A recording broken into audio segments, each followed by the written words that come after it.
بسم اللہ الرحمن الرحیم۔ السلام علیکم ناظرین، دین دنیا چینل میں آپ کو خوش آمدید کہتے ہیں۔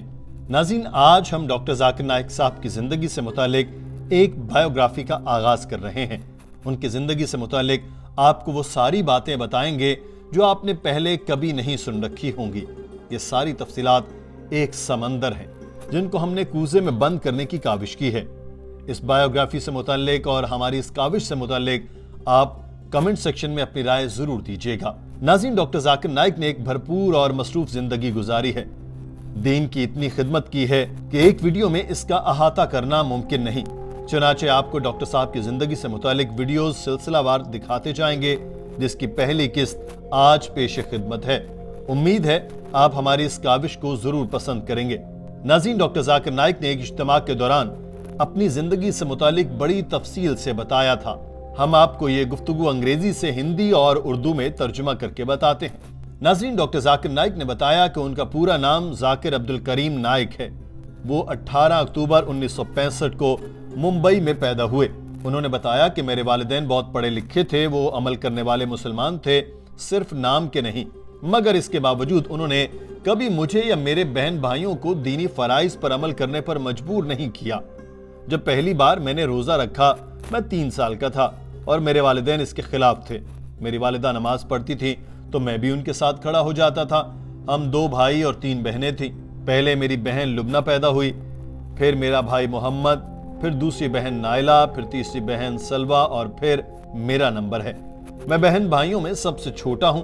ابتدائی تعلیم سے متعلق ڈاکٹر صاحب نے بتایا کہ میں نے Saint Peter's High School Mumbai سے تعلیم حاصل کی۔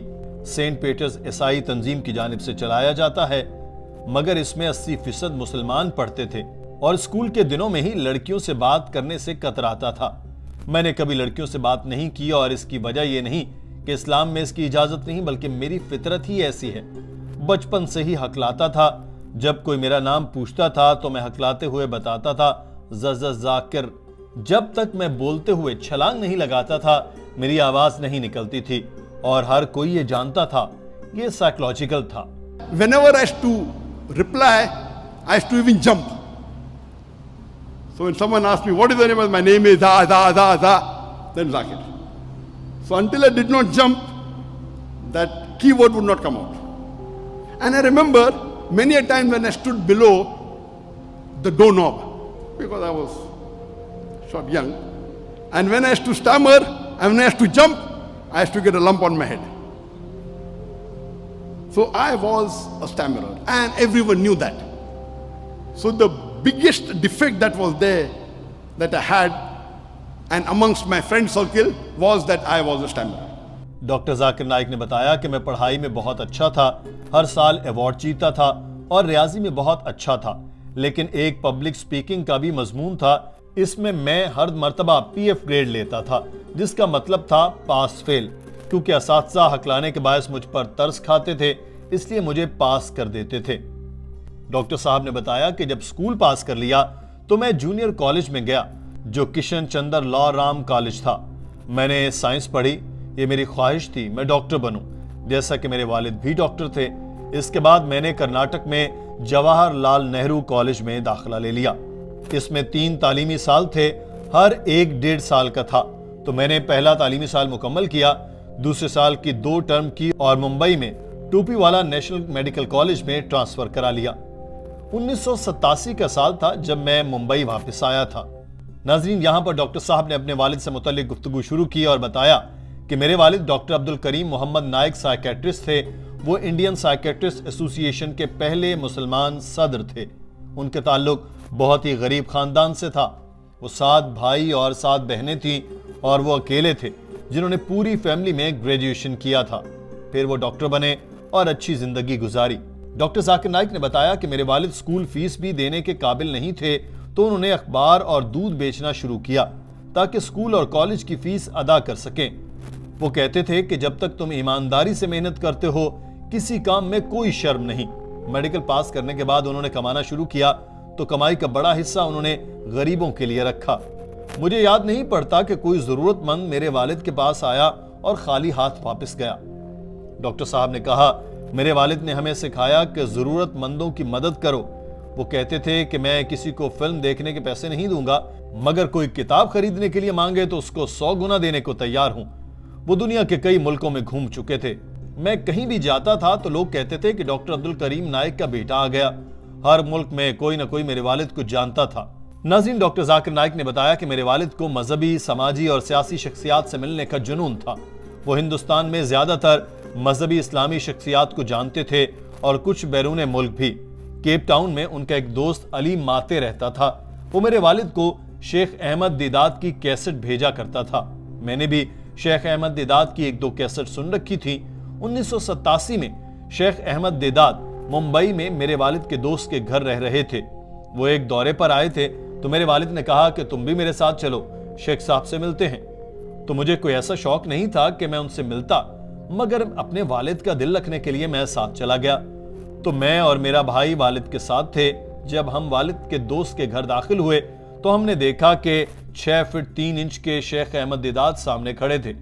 ان کی سفید داڑھی تھی۔ انہوں نے بتایا کہ کچھ دنوں کے لیے بھارت آیا ہوں اور سورت میں اپنے آبائی علاقے میں رہنے آیا ہوں، اب کل واپس جا رہا ہوں۔ ڈاکٹر صاحب نے بتایا کہ میرے والد نے ان کو ایک لیکچر دینے کی دعوت دی۔ کہا کہ آپ مغرب کے بعد لیکچر دے دیں، آپ کی فلائٹ تو رات گئے ہے۔ شیخ احمد نے پوچھا میں کل جا رہا ہوں، آپ کیسے 24 گھنٹے میں سارے انتظامات کریں گے؟ تو میرے والد نے کہا انشاءاللہ ہو جائے گا، اور 800 سیٹوں کی گنجائش والا ہال بک کر لیا۔ اگلے دن وہاں 1000 سے زیادہ لوگ تھے، جن میں کئی مشہور و معروف شخصیات بھی شامل تھیں۔ شیخ احمد دیدات انتظامات سے بہت متاثر ہوئے اور انہوں نے اسلام اور دیگر مذاہب کے موضوع پر تقریر کی۔ یہ پہلی بار تھا کہ میں نے شیخ احمد کو زندگی میں پہلی بات مذہب پر بولتے سنا تھا۔ یہ میری زندگی کا ٹرننگ پوائنٹ تھا۔ ڈاکٹر صاحب نے بتایا کہ 1988 میں ہم نے ان کو پھر آنے پر رضامند کیا اور ان کو 10-11 دنوں کے لیے 18 لیکچر کے لیے منا لیا۔ سارے ہال بک تھے، کسی میں بھی بیٹھنے کی گنجائش نہ تھی۔ وہ ہمارے گھر پر رہے، فرش پر سوتے تھے۔ ایک بار میں نے پوچھا کہ آپ اتنے غصے میں کیوں رہتے ہیں؟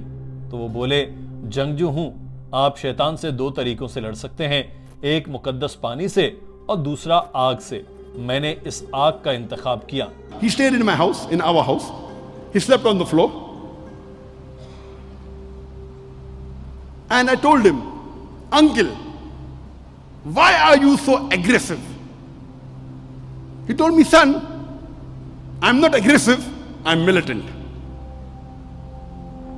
He used to say, I'm a Pathan. And there are only 2 ways you can fight the devil. One is with holy water, and the second is with fire. I chose the fire. He did not rebuke me. He told me, my son, I'm not aggressive, I'm militant. I'm a mujahid. And you can fight the devil with holy water or fire. I chose the fire. If somebody can fight with holy water, he's most welcome. Doctor Zakir Naik نے بتایا کہ جب وہ واپس گئے تو انہوں نے مجھے دعوت دی۔ میں جنوبی افریقہ چلا گیا۔ وہاں انہوں نے مجھے دعوت کے تربیتی پروگرام میں شرکت کی دعوت دی، لیکن میں میڈیکل سائنس کی تعلیم حاصل کر رہا تھا، چنانچہ معذرت کر کے واپس آ گیا۔ مگر جب ممبئی آیا تو میں نے دعوت دینا شروع کر دی۔ مجھے ان کے لیکچر زبانی یاد ہو چکے تھے۔ میں نے وہی بیان کرنا شروع کر دیا اور دیکھا کہ جب میں غیر مسلموں سے دین کی بات کرتا تھا تو میں ہکلاتا نہیں ہوں۔ یہ معجزہ تھا۔ میں چرچوں میں جانا شروع ہو گیا، پنڈتوں اور عیسائی مشنریوں سے ملنا شروع کر دیا، اور یہ میری زندگی کا مشن بن گیا۔ اس کے بعد میں نے دین کی ترویج کے لیے اپنی زندگی وقف کر دی، اور یہ میرا سب سے بہترین فیصلہ تھا۔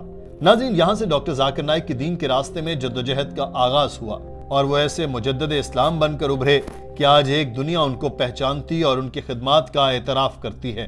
ناظرین، ڈاکٹر ذاکر نائک نے دین اسلام کی تبلیغ کا آغاز کیا تو انہوں نے اپنے والدین سے اجازت چاہی۔ ڈاکٹر صاحب کے والد نے کہا کہ جب تم ایک دینی ادارہ شروع کرو گے تو لوگ تمہاری ٹانگیں کھینچیں گے، تمہیں گرانا چاہیں گے، مگر تم اس راہ پر چلنا چاہتے ہو تو میں تمہیں سپورٹ کروں گا۔ چنانچہ والد کی اجازت ملنے پر ڈاکٹر ذاکر نائک نے ایک نیا دینی ادارہ شروع کر دیا۔ ڈاکٹر ذاکر نائک نے بتایا کہ ہمیں ادارے کا نام رکھنے کا مرحلہ درپیش تھا۔ آپشن تھا کہ ہم اس کا نام اسلامک پروپیگیشن سینٹر انٹرنیشنل رکھ لیں، لیکن ہم نے سوچا کہ بھارت جیسے ہندو اکثریت والے ملک میں ایسا نام رکھنا عقل مندی نہیں ہوگی۔ ہم نے 25 مربع میٹر کی جگہ پر ادارہ شروع کیا اور ابتدائی بجٹ 5000 روپے تھا۔ یہ ہندی کرنسی میں اس وقت $67 اور آج کے $218 بنتے ہیں۔ میرا ایک دوست تھا, وہ بھی میڈیکل ڈاکٹر تھا, اس کا نام ڈاکٹر شریف سید تھا. وہ عیسائی مشنریوں میں مذاکرہ کرنے میں بہت مشہور تھا. میں تو 25 لوگوں کے سامنے نہیں بول سکتا تھا. ڈاکٹر ذاکر نائک نے بتایا کہ ہم نے شروع میں یہ کام کیا کہ انجینئرنگ کالج اور دوسرے کالجز کے 25-30 لوگوں کو بلانا شروع کیا اور ان کو ہم معروف ذاکروں کے بیانات سناتے تھے. اس کے بعد ہم سوال اور جواب کا سیشن رکھتے تھے. پہلی مرتبہ میں نے ڈاکٹر شعیب کو بھیجا مگر وہ کنفیوز ہو گیا اور بول نہیں سکا. لوگ انتظار کر رہے تھے, ان کو سوالوں کے جواب ملے. چنانچہ میں نے ہمت کی اور اس کی جگہ چلا گیا اور میں نے محسوس کیا کہ سٹیج پر جا کر میں حقلا نہیں رہا. میں نے بولنا شروع کیا اور روانی کے ساتھ بولتا چلا گیا جیسے سارے لوگ بولتے ہیں. And I realized that it clicked. They asked me questions, I started giving answers. And I was very good in debating and arguing. In the school and college days, I was known for my logic and for argumentative skill. So much so that if they said prove black to be white, I could prove black to be white. I could prove day to be night. I was expert in arguing. Now, I am using this skill to present Islam, to present the Haqq. This was a change in my life. Doctor Zakir Naik نے بتایا کہ شیخ احمد دیدات کے بعد ایک اور عالم ہے جن کا میری زندگی پر بہت اثر ہے. وہ ڈاکٹر اسرار احمد ہیں. وہ اردو بولنے والوں میں سب سے اعلیٰ پائے کے عالم تھے. تو میں 1991 میں خاص طور پر ڈاکٹر اسرار سے ملنے کے لیے پاکستان گیا. ڈاکٹر اسرار ایک ڈاکٹر تھے اور دین کی تبلیغ کے لیے انہوں نے کوئی تربیت نہیں لی تھی. وہ جماعت اسلامی کے مودودی سے متاثر تھے. انہوں نے دعوت کے لیے اپنا ادارہ قائم کیا تھا. جب لاہور میں ان سے ملاقات ہوئی تو میں ان کی قرآن پر دسترس دیکھ کر حیران رہ گیا. ان کی سادگی دیکھ کر چونک اٹھا. میں ان سے اتنا متاثر ہوا کہ میں نے ان کے تمام ویڈیو لیکچر خرید لیے اور ان کو اپنی ویڈیو لائبریری میں شامل کر لیا. ڈاکٹر ذاکر نائک نے بتایا کہ میں نے ڈاکٹر اسرار سے بہت سی باتیں سیکھیں, لیکن وقت کم ہونے کے باعث صرف 2 کا ذکر کرنا چاہوں گا. میں نے جب بتایا کہ میں میڈیکل سائنس پڑھ رہا ہوں, ساتھ تبلیغ بھی کرنا چاہتا ہوں, تو انہوں نے کہا کہ بیٹا یا تبلیغ کرو یا میڈیکل سائنس. میں نے بھی 7 سال میڈیکل پریکٹس اور ساتھ ہی دین کی تبلیغ کر کے دیکھی ہے, مگر یہ دونوں ساتھ ساتھ نہیں ہوتے. ان کی نصیحت کے بعد میں نے تبلیغ کا راستہ چنا. دوسری چیز جو ان سے سیکھی وہ یہ تھی کہ انہوں نے کہا کہ اگر تم داعی بننا چاہتے ہو تو اپنی ضرورتیں کم سے کم کرو. اگر تمہاری ضرورتیں کم ہوں گی تو تم زیادہ آسانی سے سچ بول سکو گے. اگر کوئی تمہیں تنخواہ دے گا تو تم اس کو خوش کرنے کی کوشش کرو گے اور سچ نہیں بول سکو گے. So I told him, I have just finished my medical studies. I would like to become a surgeon, do my MS, and I'm interested in dawah. So he told me, son, you have to choose between the two. Either you choose your medical practice or dawah. I, being a medical doctor, I practiced for 7 years and tried to do both. I could not. If you want to specialize, choose between the two one thing. Then, after his guidance, I chose to become a da'i. The second thing I learned from him was, he told me that if you want to become a da'i, see to it that you make your personal needs the minimum. I said, why? He said, if you make your personal need the minimum, with the least amount of monthly requirement, you can speak the truth more easily. Doctor صاحب نے بتایا کہ میں نے بھارت واپس آ کر اپنے والدین سے کہا کہ میں 2 گھنٹے ہر روز دعوت کو دینا چاہتا ہوں, باقی وقت تعلیم کو دوں گا. چند مہینے بعد میں نے ارادہ کیا کہ 50% وقت تبلیغ اور 50% تعلیم کو دوں گا. میرے والدین نے اس پر اعتراض نہیں کیا اور شاید 1 سال بعد میں نے کہا کہ میں سارا وقت دعوت کو دینا چاہتا ہوں. میرے والدین نے اس پر بھی کوئی اعتراض نہیں کیا. ڈاکٹر صاحب نے بتایا کہ میں اپنی فیملی کے ساتھ ایک ڈائگنوسٹک سینٹر بنانے میں شریک تھا.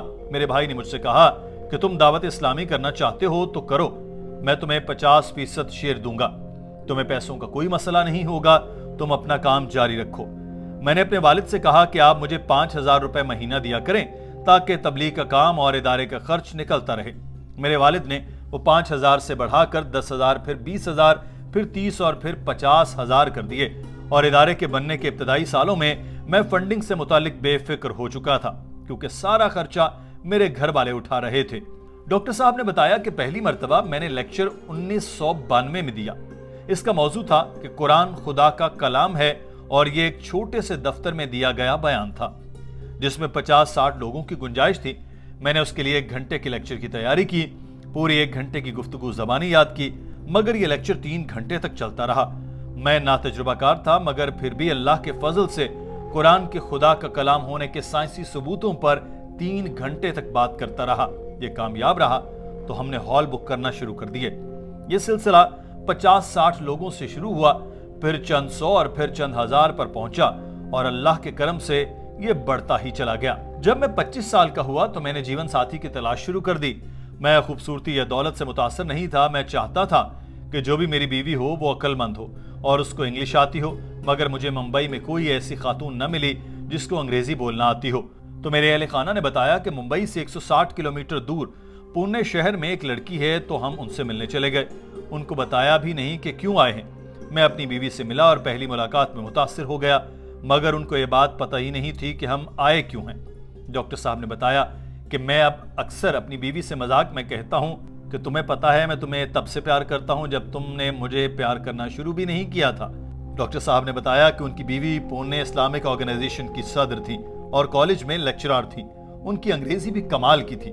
ہماری شادی بھی بہت ہی سادگی سے ہوئی۔ 1993 میں جب لوگ بڑی بڑی شاندار تقریبات رکھتے تھے، میرا نکاح مسجد میں ہوا اور وہاں 2000 مہمان تھے۔ ہم نے انہیں خوش کھجوریں پیش کی کیونکہ نبی پاک صلی اللہ علیہ وسلم کا فرمان ہے کہ نکاح کی تقریب کو سادگی سے انجام دینا چاہیے۔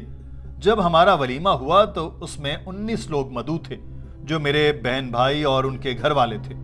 50 لوگوں کو یتیم خانے سے مدعو کیا گیا کیونکہ نبی پاک صلی اللہ علیہ وسلم نے فرمایا کہ ولیمہ کی تقریب میں غریبوں کو بھی دعوت دیا کرو، اور اس تقریب میں 3000 روپے کا خرچ آیا جو اس دور کے حساب سے کچھ بھی نہیں تھا۔ جو پیسے پرتعیش شادی میں خرچ ہونا تھے ان پیسوں کا ہم نے اپنی آرگنائزیشن کے لیے دفتر خرید لیا۔ 1 سال بعد میرا بیٹا فاروق پیدا ہوا تو ہم شیخ احمد دیدات سے ملنے گئے۔ انہوں نے فاروق کو دعا دی اور جنوبی افریقہ کے گرے اسٹریٹ ڈربن مسجد میں نے اپنا پہلا بیان اجتماع میں دیا۔ On the 10th of July, about 1 year, 2.5 months later, after the marriage, on 10th of July, 1996, my son, Farik, was born. And we asked an Arabic scholar, I want a name which is like a unique name, so he gave the name Farik. Farik means to differ between haq and batil, the truth against falsehood. A unique name, same like Farooq.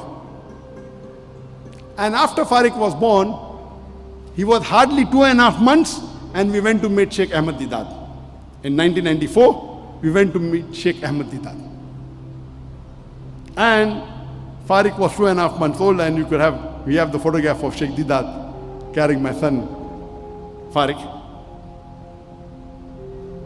And he blessed him, and we can see the results of his dua. At that time, I gave my first lecture abroad in South Africa in the Grey Street Durban Mosque. It was the largest mosque of South Africa, and the person sitting in front of me was Sheikh Ahmad Deedat. پہلی 2 اقساط میں ہم نے آپ کو doctor Zakir Naik کی ابتدائی زندگی، تعلیم و تربیت اور دعوت اسلامی کے ابتدا کے حالات و واقعات بتائے، جس میں ہم نے آپ کو ڈاکٹر صاحب کے جنوبی افریقہ میں پہلے خطبے سے متعلق آگاہ کیا تھا۔ ویڈیو کا سلسلہ وہیں سے شروع کرتے ہیں جہاں سے چھوڑا تھا۔ ناظرین، ڈاکٹر ذاکر نائک نے بتایا کہ میں نے جنوبی افریقہ کی مسجد میں جب خطبہ دیا تو سامنے شیخ احمد دیدات بیٹھے تھے، جن کو دیکھ کر ہی دعوت اسلامی کی طرف آیا تھا۔ میں اس بیان کے دوران بہت نروس تھا، مگر کسی طرح سے یہ بیان مکمل کر لیا تو شیخ صاحب کو یہ اس قدر پسند آیا کہ انہوں نے مجھے شیخ دیدات پلس کا سرٹیفکیٹ دیا۔ یہ میرے لیے ایک اعزاز تھا۔ میں نے سوچا یہ بندہ واقعی بہت عظیم ہے، میری حوصلہ افزائی کے لیے مجھے شیخ دیدات پلس قرار دے دیا، حالانکہ میں تو کچھ بھی نہیں۔ میں نے ان کے بیٹے سے پوچھا کہ کیا آپ کے والد نے پہلے بھی کسی کو یہ اعزاز دیا ہے؟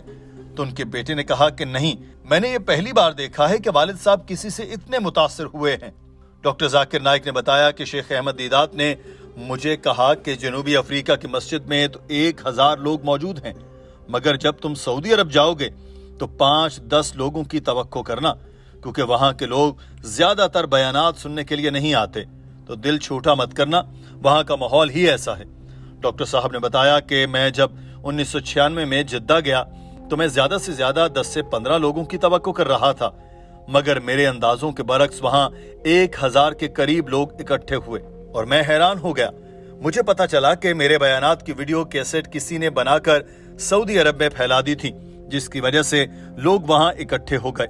میرا لیکچر سننے والوں میں وہ لوگ شامل تھے، وہ آسٹریلیا، ملائیشیا، انگلینڈ اور دوسرے ملکوں سے کام کرنے والے سعودی عرب آئے تھے، تو انہوں نے بھی میری ویڈیو کیسٹ خریدی، اپنے ملکوں میں بھیجی، تو میں وائرل ہو گیا اور مجھے دنیا بھر سے دعوت نامے موصول ہونے لگے، اور اس طرح میں نے دوسرے ملکوں میں اپنے لیکچرز کا آغاز کیا۔ ڈاکٹر صاحب نے بتایا کہ میں مسجد اقصیٰ میں اپنی بیوی کے ساتھ جانا چاہتا تھا۔ مجھے پتا چلا کہ شیخ احمد دیدات کو فالج کا شدید حملہ ہوا ہے، تو میں نے اپنا دورہ منسوخ کیا اور فوری ان سے ملنے چلا گیا۔ وہاں شیخ صاحب کے بیٹے نے مجھے کہا کہ والد کے شیڈیول میں کئی لیکچر شامل تھے جو انہوں نے دینا تھے، مگر اب فالج کے باعث نہیں دے سکتے، تو آپ ان کی جگہ وہ لیکچر دیں۔ میں حیران ہو گیا کہ میں کیسے ان کی جگہ لے سکتا ہوں، مگر پھر میں نے لیکچر دیے اور وہ کامیاب رہے۔ In 1996, while I was doing my Hajj with my wife, we were supposed to go to Masjid Aqsa after Hajj. I received the information that Sheikh Ahmed Deedat, rahimullah, may Allah grant him Jannah, Jannat al-Firdaus, he received a stroke and he was paralyzed. I immediately cancelled my trip. I told my wife, go back to Bombay. I went to the South African Embassy, stamped a visa, and I was the first person from abroad to visit Sheikh Ahmed Deedat when he got the stroke. And he was hospitalized. Then his son requested me, his name is Yusuf Deedat, that my father is supposed to give a series of talk in Cape Town. Can you replace him? I said, how can I give in place of your father? He said, no, the program is organized, people will come. And I went to Cape Town and I gave the talks on behalf of Sheikh Ahmed Deedat in 1996. Doctor صاحب نے بتایا کہ 2020 میں مجھے پتا چلا کہ فالج ہونے کے بعد شیخ احمد دیدات بس میرے لیکچرز کی ویڈیو ہی سنا کرتے تھے۔ میں ان سے ملنے گیا تو وہ رو دیے۔ انہوں نے مجھے کہا کہ بیٹا تم نے 4 سال میں جو مقام حاصل کیا، مجھے اس میں 40 سال لگ گئے۔ ناظرین، فالج کے باعث شیخ صاحب بول تو نہیں سکتے تھے، مگر انہوں نے اپنا پیغام انگریزی کے حروف تہجی پر پلکیں جھپکا کر دیا۔ میں لیکچر میں بہت نرم طبیعت رکھتا تھا، تو شیخ صاحب نے پوچھا کہ تم بد دعائیں سنتے ہوئے بھی کیسے مسکرا لیتے ہو؟ اور میں نے بتایا کہ آپ آگ کے ذریعے لڑ رہے تھے تو میں مقدس پانی کو ہاتھ میں لیے کھڑا ہوں، پیار محبت کے ذریعے میں پیغام آگے پہنچا رہا ہوں۔ ڈاکٹر ذاکر نائک نے بتایا کہ الحمدللہ شیخ احمد دیدات سے میری ملاقات بارآور ثابت ہوئی، انہوں نے میری زندگی صحیح راستے پر ڈال دی، ان کے لیے ہمیشہ دعا گو رہوں گا۔ ڈاکٹر ذاکر نائک نے بتایا کہ ملائیشیا کے دورے کے دوران میں نے محسوس کیا کہ میرے اندر 3 کمیاں ہیں۔ ایک یہ کہ میں کسی اسلامک اسکول یا کالج کا ادارے میں نہیں پڑھا، دوسرا یہ ہے کہ میں عربی زبان کو نہیں سمجھتا، تیسرا یہ ہے کہ قرآن کو آدھے سے بھی زیادہ نہیں جانتا۔ تو میں نے سوچا کہ میں نے اگر کسی اسلامک انسٹیٹیوشن سے تعلیم حاصل نہیں کی تو میرے بچے کریں گے۔ میرے تو داخلے کی عمر گزر گئی، مگر میں بھی کوشش جاری رکھوں گا۔ ڈاکٹر صاحب نے بتایا کہ عربی زبان سیکھنے کے لیے میں مکہ گیا۔ میں نے وہاں ایک عربی کے استاد کے ساتھ 1 مہینہ گزارا۔ مجھے کچھ عربی سمجھ میں آنے لگی۔ میں نے سوچا کہ مجھے عربی زبان سیکھنے کے لیے سب سے بہترین استاد چاہیے، تو میں نے ریسرچ کی اور پتہ چلا در ابراہیم نامی ایک شخص جو عرب میں نہیں ہے، وہ عربی زبان کا بہترین استاد ہے۔ وہ اسلامی یونیورسٹی آف مدینہ کا ہیڈ تھا۔ میں ان سے ملنے چلا گیا اور کہا کہ لوگ کہتے ہیں کہ آپ بہترین استاد ہیں، تو کیا آپ مجھے عربی زبان سیکھنے کے لیے کچھ وقت دیں گے؟ وہ مسکرا دیے۔ انہوں نے کہا کہ تمہیں پتہ ہے کہ تم نے چند ماہ پہلے جو مدینہ میں لیکچر دیا، میں اس کی پہلی سیٹ پر بیٹھا تھا۔ میں تمہاری گفتگو سے بہت متاثر ہوا تھا۔ بتاؤ کیا چاہتے ہو؟ میں تمہیں 5 مہینے دوں گا، 5 مہینے تک روزانہ 5 گھنٹے تمہیں سکھاؤں گا۔ ڈاکٹر صاحب نے بتایا کہ وہ استاد علم کا سمندر تھے، 17-18 زبانیں جانتے تھے۔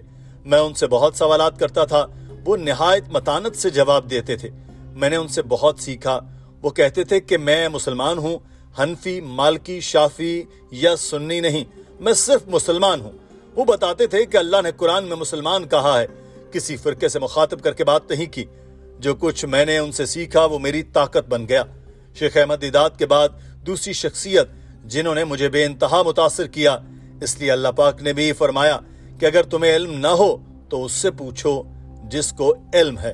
I learnt many things from him. So instead of learning Arabic, I was more interested, do this, do that. What is this? That, this person, 30 grammatical errors. And he used to tell me how to answer. I thought, okay, 6 months are there, let me finish in the first 2-3 weeks about my question, then there is time for me. He had 3 books, book 1, book 2, book 3. I learnt a lot. And from him I learned. He used to tell me that I am a Muslim. I am not Hanafi, I am not Shafi, I am not Hanbali, I am not Maliki, I am not Salafi, I am a Muslim. Allah says in the Quran, Qala innani minal muslimin, and that stuck to my mind. He told Allah never says in the Quran, you are a Hanafi, or a Shafi, or a Hanbali, or a Maliki, or a Salafi. And he used to laugh. And the command he had. He was my first official teacher. There were other teachers of Deen. And whatever I learned from him became as though I wouldn't have gained even if I had done PhD. Because that became my weapon. That became, power for me. Because when I spoke with other scholars, when I gave, they didn't know. They were scholars of tafsir, of hadith, but they didn't know lugha. I spoke with Arabs, they did not know the answer. And what he told me, being an original Indian, because he was an expert, Allah says in the Quran, فَاسْأَلُوا أَهْلِ الذِّكْرِ إِن كُنتُمْ لَا تَعْلَمُونَ. If you don't know, ask the person who knows. Surah Nahl chapter 16 verse 43 and Surah Anbiya chapter number 21 verse number 7. ناظرین، doctor Zakir Naik کی زندگی پر مبنی videos کے سلسلے کی آخری قسط آپ کی خدمت میں حاضر ہے۔ ہم نے آپ کو ڈاکٹر صاحب کی پیدائش کے حالات و واقعات، ان کی تعلیم و تربیت، تبلیغ کے راستے میں سفر اور ان پر اٹھائے گئے تنازعات اور تحفظات کے بارے میں بتایا۔ آج ہم آپ کو ڈاکٹر صاحب ہی کی زبانی ان کی آگے کی زندگی کے حالات و واقعات تفصیلاً بتاتے ہیں۔ ناظرین، ڈاکٹر ذاکر نائک نے بتایا کہ ڈھاکہ بم دھماکوں کے بعد بھارتی حکومت نے میری آرگنائزیشن پر بین لگا دیا۔ میں بھارت سے باہر تھا، میں واپس آ کر پریس کانفرنس کرنا چاہتا تھا مگر مجھے اجازت نہیں دی گئی۔ میں پہلے سے بھارت سے باہر تھا، یہ نہیں تھا کہ میں بھارت سے بھاگ گیا تھا، اور اس دوران مسلم پرسنل لا کا چرچا چل رہا تھا تو بھارتی حکومت کے اس اقدام پر کوئی احتجاج نہیں ہوا، لیکن اس کے بعد مجھے دوسرے ملکوں سے جو عزت ملی میں اس کا سوچ بھی نہیں سکتا تھا۔ مجھے 12 سے 15 ممالک سے پیشکش آئی کہ ہمارے پاس آ کر رہیں، ہم آپ کو یہ سہولیات دیں گے۔ میں نے اپنا سروے کیا اور میں ملائیشیا آ گیا، کیونکہ آج کل کے دور میں اگر کوئی ملک کسی مسلمان کے رہنے کے لیے سب سے بہترین ہے تو وہ ملائیشیا ہے۔ میں نے کبھی نہیں سوچا تھا کہ بھارتی حکومت مجھے دہشت گرد قرار دے گی۔ وہ 2017 میں انٹرپول میں گئے کہ ذاکر نائک کے ریڈ وارنٹ جاری کیے جائیں۔ انٹرپول نے فوری یہ درخواست مسترد کر دی۔ انہوں نے کہا کہ ذاکر نائک کے خلاف کوئی دہشت گردی کا مقدمہ نہیں بنتا۔ پھر دوبارہ بھارتی حکومت انٹرپول گئی اور نفرت انگیز الفاظ کا الزام لگایا اور انٹرپول نے دوبارہ یہ درخواست مسترد کر دی۔ پھر 2019 میں انہوں نے منی لانڈرنگ کا الزام عائد کیا تو انٹرپول نے جواب دیا کہ ڈاکٹر ذاکر نائک کے خلاف کوئی ثبوت نہیں ہے۔ یہ بھارتی حکومت کے منہ پر تھپڑ تھا۔ So again in 2018, Indian government requested the second time to Interpol and they changed the charges from terrorism to hate speech. And they gave sample of my hate speech. Interpol again had a meeting in 2019 and they said no, he does not give hate speech. Then 2019, again they're fresh. Okay, Dr. Zakir Naik, now they've changed the charges to money laundering. Oh, he's collecting money, he's doing money laundering. What a beautiful reply Interpol gives in 2020-21, 11 months ago. In February, they write, Dr. Zakir Naik, there is no proof at all he's doing money laundering. If he collects, he has a right, he's following the law of the country where he's collecting. Never do we collect illegally. And it was a slap on the Indian government. Doctor Zakir Naik نے بتایا کہ بھارتی ادارے E D اور N آئی نے میرے خلاف کچھ دستاویزات اکٹھی کی اور عدالت چلے گئے۔ ٹریبونل کے ہیڈ ڈاکٹر منموہن سنگھ نے میرے کیسٹ دیکھ رکھی تھی تو انہوں نے کہا کہ میں نے ڈاکٹر ذاکر نائک کی ویڈیوز دیکھی ہیں, مجھے اس کی ویڈیوز میں کوئی ایک دہشت گردی والی بات دکھا دو, میں اس کی ساری جائیداد سیل کر دوں گا. بھارتی حکومت نے ملائیشیا سمیت ساری حکومتوں سے بات کی کہ ذاکر نائک کو واپس بھیجیں. ملائیشیا نے بھارت کا سارا دباؤ برداشت کیا اور ان کا ہر مطالبہ ٹال دیا. بھارت کے غیر مسلم سیاستدان نے مجھے ووٹ بینک کے طور پر استعمال کرنا شروع کر دیا. بھارت کے وزیر اعظم نے ایک ریلی میں 2 منٹ سے کم وقت میں میرا نام 7 مرتبہ سے زیادہ لیا. میں نے کہا آپ انکوائری کرنا چاہتے ہیں تو ویڈیو کانفرنس پر بات کریں. بھارت نے کہا کہ ڈاکٹر ذاکر نائک بھاگ گیا. میں نے کہا کہ نہیں, میں نے ہجرت کی ہے. ڈاکٹر ذاکر نائک نے بتایا کہ ملائیشیا آنے کے بعد بہت سے بھارتی دائی مجھ سے آ کر ملے, اظہار ہمدردی کیا. ملائیشیا کے غیر مسلم بھی میرے ساتھ بہت اچھے سے پیش آتے ہیں. صرف ملائیشیا کے غیر مسلم سیاستدان اور میڈیا مجھ پر حملہ کرتا ہے. مجھ پر حملے صرف ووٹ بینک کے لیے کیے جاتے ہیں. مذہب کو سیاست کے لیے استعمال کرنے والے ہی اصل مسئلے کی جڑ ہیں. ڈاکٹر ذاکر نائک نے بتایا کہ میری بھارت میں ساری جائیداد اور بینک اکاؤنٹ فریز ہو گئے تو اللہ تعالیٰ نے ایسا کرم کیا کہ مجھے دنیا بھر سے فون آئے کہ ذاکر نائک ہم تمہیں $20,000 $25,000 مہینہ دیتے ہیں, گھر دیتے ہیں, دفتر دیتے ہیں, خرچہ اٹھاتے ہیں.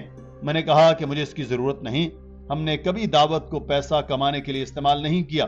اللہ تعالیٰ ہمیں جو عزت دے رہا ہے وہ کسی بھی دنیاوی چیز سے زیادہ بڑی ہے. ڈاکٹر ذاکر نائک نے بتایا کہ بھارتی حکومت مجھ سے ملنے کے لیے اپنے لوگوں کو بھیج رہی ہے. ہم غلط فہمیاں دور کرنا چاہتے ہیں. میں نے کہا کہ مجھے تمہارا پیسہ نہیں چاہیے جب تک مجھے قرآن و حدیث کے خلاف جانے کا نہیں کہو گے. میں ساتھ چلنے کو تیار ہوں, مگر وہ چاہتے تھے کہ جو کچھ وہ کشمیر میں کر رہے ہیں میں اس کو سپورٹ کروں. میں نے کہا کہ نہیں, یہ نہیں کر سکتا. انہوں نے کہا کہ سارے مقدمات ختم کر دیں گے. میں نے کہا کہ مرتے دم تک میں کشمیر کے اقدامات کو سپورٹ نہیں کروں گا. پھر وہ مجھے سٹیزن بل کو سپورٹ کرنے کا کہہ رہے تھے, مگر میں نے اس کو بھی رد کر دیا. بھارت میں یہ بل مسلمانوں کو دبانے کے لیے لایا گیا, مگر دنیا بھر کے مسلمان ممالک بھی خاموش ہیں, جو غلط چیز ہے. اللہ تعالیٰ نے فرمایا کہ اگر تم اللہ کے راستے میں مشقت کرو گے تو اللہ تمہارے راستے کھول دے گا. Modi sent his emissary to meet me in Malaysia. He sent an emissary to meet me in Malaysia. Dr. Zakir Naik, can we remove the misunderstanding? I said, what misunderstanding? Your police, NIA, knows everything about me. There's no misunderstanding. No, can we be friends? I said, no problem. As long as you don't tell me to do anything against Quran and Sunnah. I don't want your money. You know what they wanted me to do? They wanted me to support the government that what they're doing in Kashmir is correct. I said, nonsense. They gave me safe passage. We will get you back to India. We will delete all your cases. I said, what do you want? Nothing you want. Then they're going and telling me, can you say what the Indian government is doing in Kashmir is right? I said, oh my dead body. Doctor Zakir Naik نے اس کے بعد اپنی زندگی سے متعلق سوالات کرنے کی دعوت دی تو حاضرین میں سے ایک شخص نے سوال کیا کہ اسلام پر ایک فلم بنائی جائے تو کیا یہ دعوت کا ایک طریقہ ہے اور کیا اسلامی فلم بنانا حلال ہے؟ ڈاکٹر صاحب نے سوال کے جواب میں کہا کہ یہ ممکن ہے مگر بہت مشکل ہے. اسلامی فلم بنانی ہو تو اس میں کوئی موسیقی نہیں ہونی چاہیے, اس میں عورتیں اداکاری نہ کرتی ہوں تو یہ بہت مشکل کام ہے. ایک فلم دی میسج کے نام سے آئی تھی جو کہ اسلامی نقطہ نظر سے بنائی گئی تھی. اس میں حضرت محمد صلی اللہ علیہ وسلم کا چہرہ مبارک نہیں دکھایا گیا تھا جو بہت اچھی چیز ہے. خلفائے راشدین کے چہرے نہیں دکھائے گئے. اسلامی نقطہ نظر سے دیکھیں تو یہ ایک طرح سے ٹھیک فلم تھی. ایک عمر فاروق کے نام سے فلم تھی جو بی بی سی نے بنائی تھی. اس میں کچھ میوزک تھا مگر دوسری فلموں کے مقابلے میں یہ فلم کافی حد تک اسلامی تھی. جہاں تک میری بات ہے, اگر میں کوئی فلم بناؤں گا تو اس طرف نہیں جاؤں گا کہ اس میں 95% یا 90% اسلام ہو. اس کو 100% تک میں اسلامی بناؤں گا. ایک وقت تھا جب میں سوچ رہا تھا کہ امام بخاری پر ایک فلم بنائی جائے, لیکن اب فلم سے بہتر پروجیکٹ ہمارے پاس ہیں. And I as a person, when I do something, I don't believe in 90% Islamic or 95%. If I do something, I believe 100%, I don't do it. So we were at a time, I was thinking whether we should make or not, and I was thinking of making a movie on Imam Bukhari. I want to take a personality which is accepted by all the sects of Islam, the Ahl Sunnah wal Jamaat. So I thought that Bukhari would be a good one because he is revered by Hanafi, Shafi, Hanbali, Malki, mashallah, and Salafi. So there was at one time But now we have got better projects and important projects, so I don't think so I'll be going for that project. ایک خاتون نے سوال کیا کہ کچھ لوگ اللہ تعالیٰ کے لیے نہیں بلکہ اپنے آپ کو معاشرے میں نیک ثابت کرنے اور اونچا مقام حاصل کرنے کے لیے قرآن حفظ کر رہے ہیں، آپ ان کے بارے میں کیا کہتے ہیں؟ ڈاکٹر صاحب نے کہا کہ اگر آپ اس لیے قرآن حفظ کر رہے ہیں کہ یہ آپ کے اسکول یا کالج کے لیے ضروری ہے تو کوئی مسئلہ نہیں. اگر آپ قرآن پاک کو اس لیے حفظ کر رہے ہیں کہ آپ کو پیسہ ملے، آپ مجلسوں میں جائیں، قرآن پڑھیں اور آپ پر پیسے کی بارش ہو، تو اللہ تعالیٰ آپ کو دنیا میں پیسہ تو دے سکتا ہے مگر آخرت میں اس کا کوئی حصہ نہیں ہوگا. اگر آپ کہیں کہ اللہ تعالیٰ کے لیے قرآن حفظ کرنا چاہتے ہیں اور ساتھ اس کو ذریعہ معاش بنانا چاہتے ہیں تو یہ بھی جائز ہے، لیکن آپ کو بہت زیادہ پیسے نہیں لینے چاہیے. مناسب پیسے لیں، بچوں کو قرآن پڑھائیں اور اپنا گھر چلائیں، اس کی اجازت ہے، کیونکہ قرآن پاک پڑھانا انگریزی پڑھانے سے بہتر ہے. ایک نوجوان نے ڈاکٹر صاحب سے مشورہ مانگا کہ اگر بچے کہیں کہ ہم جلدی شادی کرنا چاہتے ہیں تو والدین کہتے ہیں کہ پہلے پڑھائی پوری کرو، پھر کاروبار کرو، گھر بناؤ، لیکن شادی نہ ہونے سے لڑکے حرام کام کرتے ہیں جو صحیح نہیں ہے. تو آپ کیا بتا سکتے ہیں کہ شادی کی صحیح عمر کیا ہے؟ ڈاکٹر ذاکر نائک نے کہا کہ صحیح بخاری میں لکھا ہے، او نوجوانوں جو ذریعہ رکھتے ہو جلدی شادی کر لو. لڑکا یا لڑکی بالغ ہو جائے تو شادی کر لینی چاہیے. اگر آپ ذاتی طور پر پوچھیں تو میں نصیحت کرتا ہوں کہ لڑکے کو گریجویٹ کے بعد شادی کر لینی چاہیے. 21 سال کی عمر میں شادی ہو سکتی ہے، لڑکیاں 19 سال کی عمر میں شادی کر سکتی ہیں. وہ شادی کے بعد پڑھائی بھی کر سکتی ہیں. جتنا زیادہ تاخیر کریں گے اتنا ہی فتنے کے چانس بڑھیں گے. اگر آپ کہیں کہ میں بڑی گاڑی، بڑا گھر بنا کر شادی کروں گا تو یہ ہر کسی کے لیے ممکن نہیں ہے. چھوٹی عمر میں شادی کا فائدہ یہ ہے کہ آپ کے بچے جلدی جوان ہوں گے، وہ آپ کو بوڑھا ہونے سے پہلے ہی آپ کا سہارا بن جائیں گے. If you ask me personally, I say that today's age, because people have education, etc., so I normally advise that if a boy wants to get married, I think that, okay, if he wants to become a graduate, a normal person becomes graduate at the age of 21. So I say for a man, the best age is 21, he can get married early if he wants, but should not delay too much, because the fitna is more. For a woman, she can get married at the age of 19, and you can even continue education after marriage. This is my suggestion. Islamically, earlier the better. But seeing the scenario that if you want to be a graduate and get married, on average, a person becomes a graduate at the age of 20 or 21, normally. Unless, there are some problems. You can. So my suggestion is that, okay, good age is 21, 22 for a boy. If you want to get married early, it's good, it's mustahab, there's no problem at all, as long as you have the means. But don't delay too much, because the more you delay, there'll be fitna. Regarding your parents, I'll come to it later on. The more you delay, there are more chances you'll do haram activity, you may get involved in things which are obscene, you may get involved in zina, and that's a major sin. ایک لڑکی نے doctor Zakir Naik سے کہا کہ آپ مجھے کچھ مشورہ دے سکتے ہیں کہ میں دعوت کیسے شروع کروں؟ ڈاکٹر ذاکر نائک نے بتایا کہ بہت سے دعوتی پروگرام ماضی میں بھی ہوتے رہے. شیخ احمد دیدات نے 1988 سے اگلے چند سال تک انہوں نے تربیتی پروگرام شروع کیے، مگر وہ سب سے بہت مایوس ہوئے کیونکہ مطلوبہ نتائج نہیں ملتے تھے. جب میں ان سے ملنے گیا تو انہوں نے پوچھا کہ بیٹے تمہیں کسی نے تربیت دی ہے؟ میں نے کہا کہ کسی نے نہیں، اللہ تعالیٰ نے مجھے تربیت دی ہے. میں نے ان کی چند کیسٹ سنی تھی جو میں نے یاد کر لی تھی. انہی کے نقش قدم پر چلتے ہوئے ہم نے بھی تربیتی پروگرام شروع کیا. پہلا پروگرام کرنے کے 16 سال بعد دوسرا پروگرام شروع کیا. درمیان میں کچھ مصروفیات ایسی ہو گئی کہ ہم جاری نہیں رکھ سکے، مگر 2016 میں ہمیں دنیا بھر سے سینکڑوں درخواستیں آئیں کہ وہ ہمارے پروگرام میں شامل ہونا چاہتے ہیں، اور ان میں سب سے زیادہ ملائیشیا سے تھیں. ہم نے 20 لوگوں کا انتخاب کیا. یہ 45 دن کا پروگرام تھا. اس پروگرام کا بجٹ $20 لاکھ تھا، کیونکہ ہمیں بہترین کیمرے، سہولیات، لائٹس اور ہر چیز بہترین معیار کی استعمال کر رہے تھے تاکہ یہ اگلے 50 سال تک دیکھنے کے قابل رہ سکیں. ہم نے الہدایت کے نام سے ایک نیا پروگرام لانچ کیا. آپ اس میں ہر سپیکر کے لیکچر دیکھ سکتے ہیں.